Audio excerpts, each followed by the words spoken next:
मध्य प्रदेश वाकई में गजब है, अजब है। मध्य प्रदेश के सरकारी अस्पताल में अगर आप इलाज कराने जाते हैं तो फिर इस खबर को आप सुनने के बाद आज के बाद सरकारी अस्पताल में जाने से पहले आपको डर लगेगा।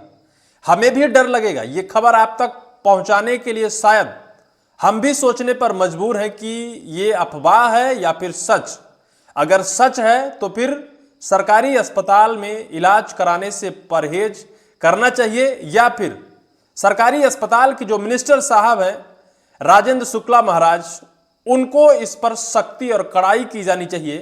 क्योंकि अगर ऐसा रवैया है सरकारी अस्पतालों का तो फिर कैसे इंसानियत है और कैसे वो डॉक्टर जिन्हें भगवान कहा जाता है, अगर ऐसे भगवान है तो फिर शायद है कि हम सब आम गरीब मजबूर लोगों का सरकारी अस्पताल में भला होने वाला नहीं है।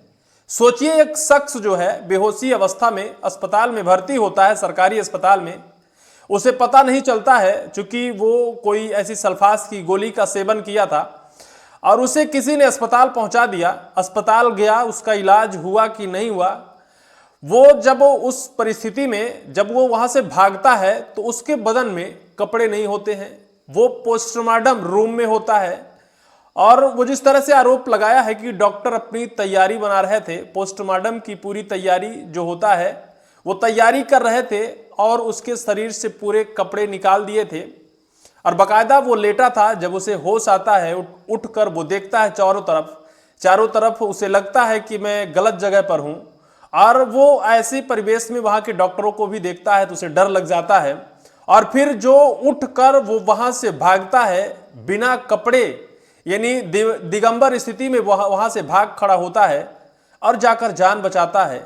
हालांकि यह पूरा मामला 11 मार्च का है। 11 मार्च को वो किसी घरेलू विवाद की वजह से किसी ऐसे जहरीले पदार्थ का सेवन किया था जिसकी वजह से उसकी तबीयत खराब हो गई थी। किसी ने उसे जिला अस्पताल में पहुंचा दिया और फिर इलाज हुआ कि नहीं हुआ, डॉक्टरों ने उसे देखा कि नहीं देखा, वो कैसे पोस्टमार्टम रूम तक पहुंच गया और कैसे उसकी पोस्टमार्टम करने की तैयारी जिला अस्पताल से भेजने के बाद की जा रही थी, बेहद चिंतनीय विषय है। इस वजह से चिंतनीय विषय है कि मध्य प्रदेश का स्वास्थ्य व्यवस्था अगर जिंदा लोगों का पोस्टमार्टम करता है तो फिर सवाल हम किससे करेंगे?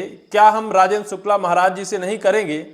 जो स्वास्थ्य मिनिस्टर हैं, हेल्थ मिनिस्टर हैं, क्या उनसे हम ये नहीं पूछेंगे कि माननीय साहब करोड़ों करोड़ रुपए आपके स्वास्थ्य विभाग में सरकारी बजट जाता है और वही सरकारी बजट आम गरीब मजबूर लोगों की मदद, सहायता, इलाज के लिए सरकार खर्च भी करती है, हर वित्तीय वर्ष में खर्च करती है।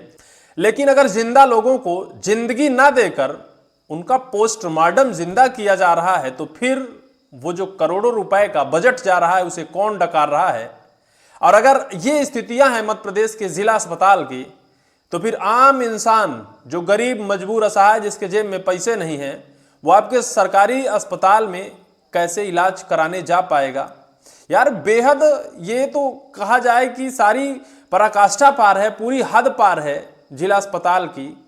करोड़ों करोड़ रुपए आते हैं इलाज के लिए लेकिन उसके नाम पर डकारे जाते हैं और लोगों को इलाज के नाम पर उन्हें मौत के घाट, मौत के दलदल में धकेला जाता है। जिंदा लोगों का पोस्टमार्टम किया जाता है।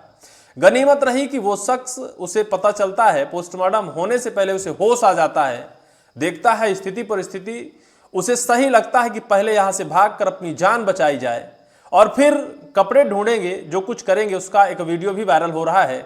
साफ तौर पर वो कह रहा है कि मैं वहां से दिगंबर स्थिति में ही भागता हूं, बदन में कोई कपड़ा नहीं होता है और फिर जाकर दोस्त रिश्तेदार से कपड़े ढूंढ कर पहनता हूं। दरअसल यह पूरा मामला है मध्य प्रदेश के गुना शहर का और गुना शहर के जिला अस्पताल में इस जॉन पारदी नाम के शख्स को कोई ले जाकर भर्ती कर देता है क्योंकि ये बेहोशी की स्थिति में होता है। इलाज इसका होता है कि नहीं होता, लेकिन इसे इलाज से पहले पोस्टमार्टम रूम भेज दिया जाता है और फिर वो वहां से जो भाग खड़ा होता है ना, ये पूरे सरकारी सिस्टम की पोल खोल देता है, स्वास्थ्य व्यवस्था की धज्जियां उड़ा देता है। माननीय मंत्री साहब, स्वास्थ्य मंत्री राजेंद्र शुक्ल जी के सारे दावों की धज्जियां उड़ा देता है कि माननीय स्वास्थ्य मंत्री जी, ऐसी स्वास्थ्य व्यवस्था अगर मध्य प्रदेश में है तो फिर कैसे हमें या फिर हमारे जैसे गरीब मजबूर असहाय लोगों को आपके सरकारी अस्पताल में व्यवस्थाएं मिलेंगी?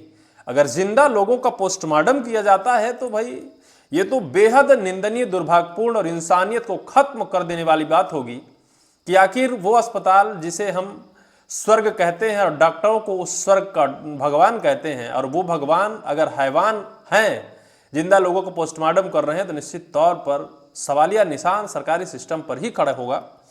ये एनडीटीवी इंडिया की खबर है। जिंदा युवक के पोस्टमार्टम की खबर में झोल, डॉक्टर के चीरा लगाने से पहले आया होश तो बिना कपड़ों का भागा। यानी चीरा लगाने से पहले ही उस पोस्टमार्टम करने वाले शख्स को होश आ जाता है और फिर जो भाग खड़ा होता है आकर पूरी पोल खोल देता है कि भाई मैं तो इलाज कराने गया था, मैं जिंदा था, कौन मुझे मृत बता दिया, कौन मुझे पोस्टमार्टम ऑफिस ले गया, कौन बता दिया कि इसका पोस्टमार्टम होना है। गजब है भाई मध्य प्रदेश, बेहद गजब है। मध्य प्रदेश को किस तरह से सल्यूट किया जाए, कैसे नाम लिया जाए और कैसे स्वास्थ्य व्यवस्था पर विश्वास किया जाए। अगर ये घटना सच है तो दुर्भाग्यपूर्ण है। दुर्भाग्यपूर्ण के साथ साथ उन करोड़ों लोगों के विश्वास पर कुठाराघात है जो विश्वास कर आपके सरकारी अस्पताल में इलाज लेने जाते हैं। निश्चित तौर पर इस पूरी खबर को लेकर आपकी क्या राय होगी, कमेंट सेक्शन पर कमेंट जरूर करिएगा।